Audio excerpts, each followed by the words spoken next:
Hello again. This is Tony Wright, FLCC, AB Wright Ministries, 90-day Bible study, day 52. We're in Isaiah, 41st chapter. We'll be going through the 52nd chapter. Now, as today's reading begins, we find the first of 5 poems that highlights one referred to as God's servant. And Isaiah makes it personal as he predicts the rise of a very unique individual. And the 5 poems presented here only make sense when viewed with an eye toward a coming Messiah. And we get a sense of the work of this servant in the first verses of the chapter.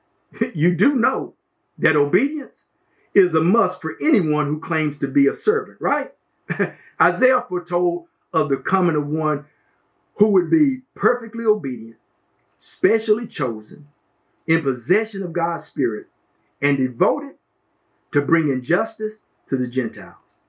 The ministry conducted by this servant would be quiet and kind, and this servant would be compassionate to those who have been beaten down by life's harsh injustices.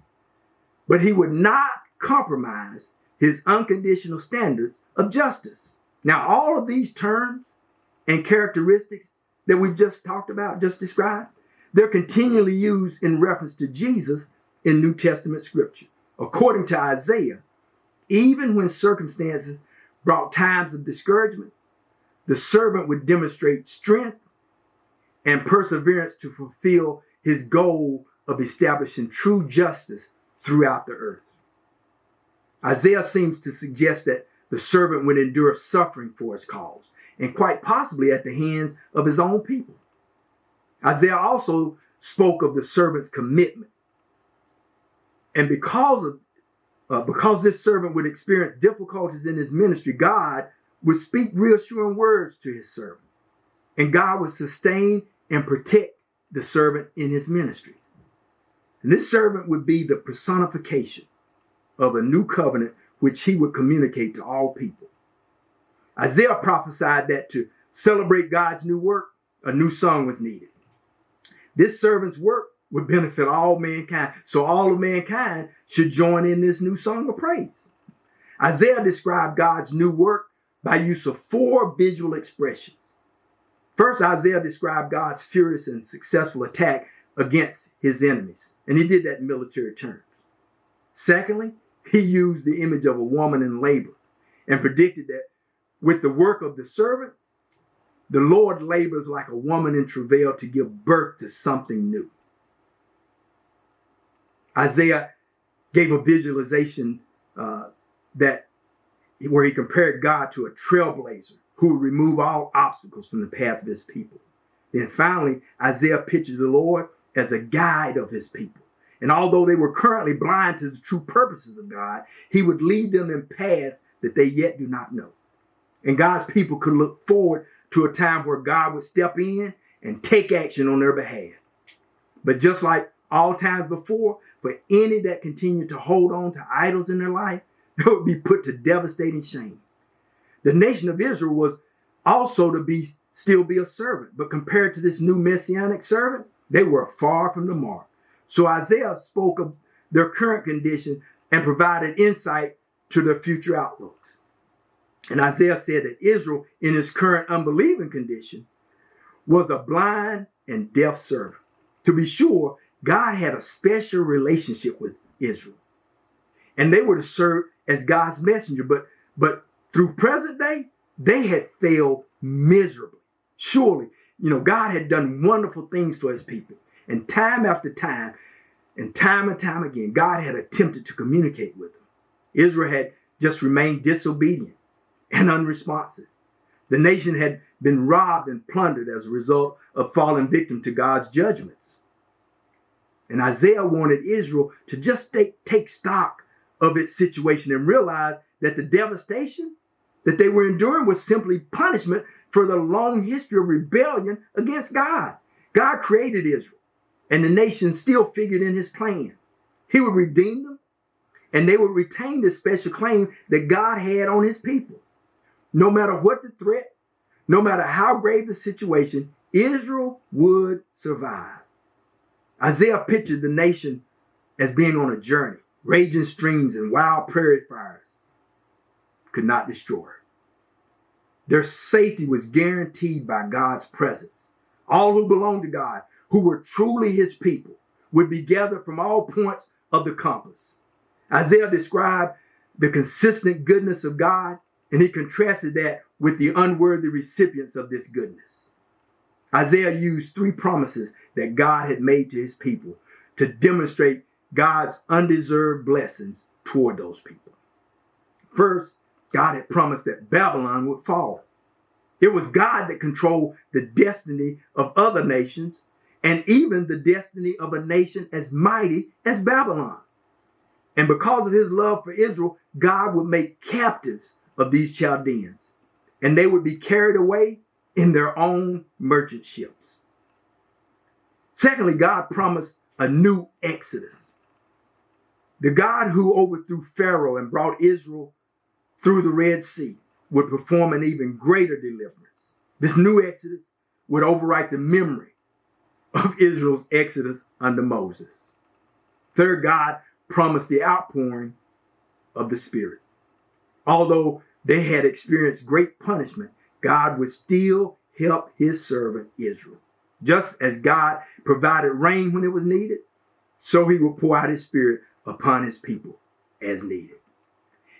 And because of this spiritual renewal, Israel would come to be like a flourishing tree. Outside nations would seek to be connected to this regenerated Israel. And it would not be because of prayer or sacrifice that would cause God to be so gracious to Israel.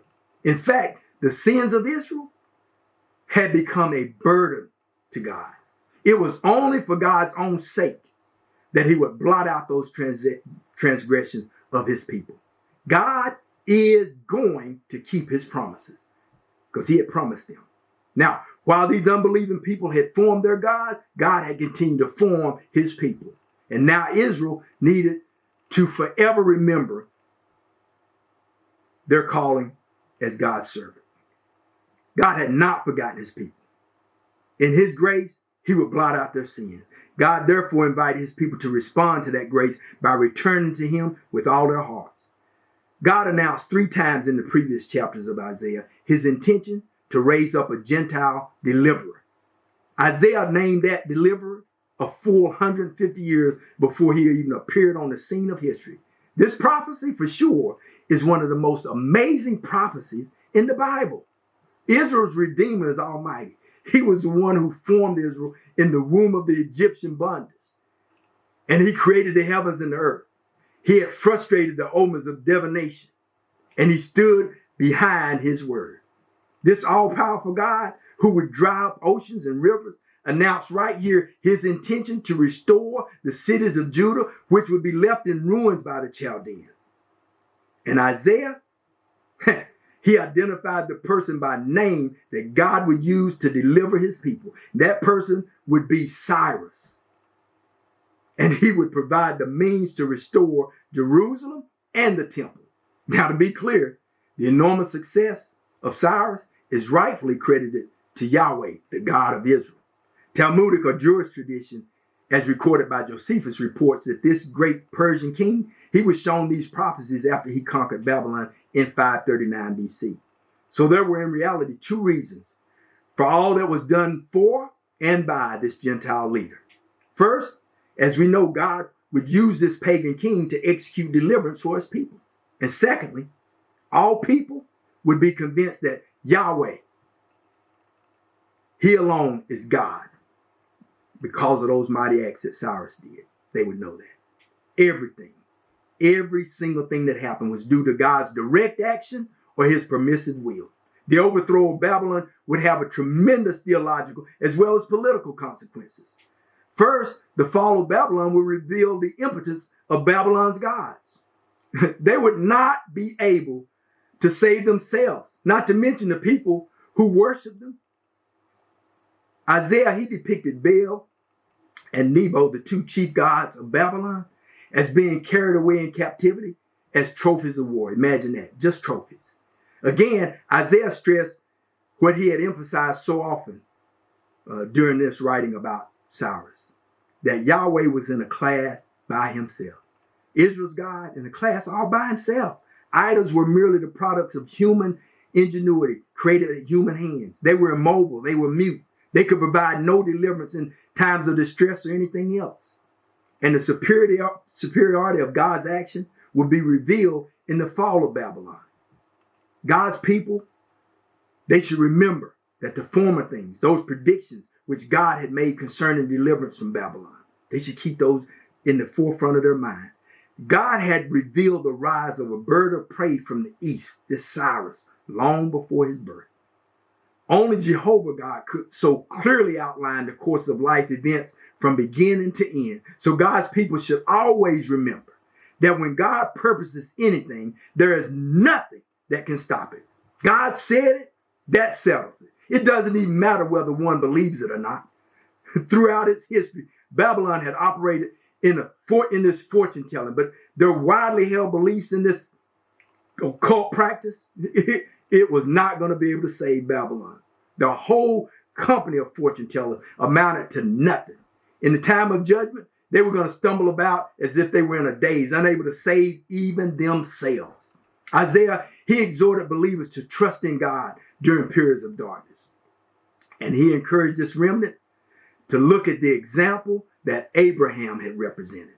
Now, truly, Abraham was just one individual man, but God had blessed him beyond measure. Now, the same would be true again. And through Israel, he would accomplish that. And though Israel was few in number, God would abundantly bless this remnant. Isaiah exhorted this discouraged remnant to be attentive to God's teaching. The heavens and the earth and its inhabitants will pass away, but God's salvation is eternal. Isaiah exhorted the remnant to be bold. They should not fear the present reproach of men. Those who abuse God's people would eventually be destroyed, but God's salvation would be forever. The ends of the earth would come to see the salvation of Judah's God. Babylon and all that it stood for had to be renounced. The captives, they must touch nothing unclean, and they were not to plunder Babylon as they did Egypt at the Exodus. They were not to take with them anything or touch anything as they leave. Israel, they had left Egypt with haste. Now this remnant, they would leave Babylon in a leisurely, noble way with their heads held high, and God would lead the way.